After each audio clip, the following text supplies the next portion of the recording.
భారతదేశం వ్యాప్తంగా మరి దాదాపు 24 లక్షల పేదింటి విద్యార్థులు నీట్ పరీక్ష రాయడం జరిగింది. మరి ఏదైతే ఎన్డీఏ పాలన చేయబడుతున్న రాష్ట్రాలు గుజరాత్, బీహార్లో ఈ పేపర్ లీక్ అయిందని చెప్పి సమాచారం రావడం జరిగింది.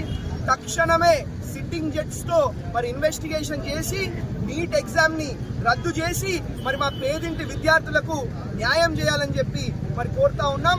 మా విద్యార్థులకు న్యాయం అయ్యేంత వరకు మరి మేము పోరాడతాం, వారి పక్షాన నిలబడతామని చెప్పి కూడా మరి తెలియజేసుకుంటా ఉన్నాం.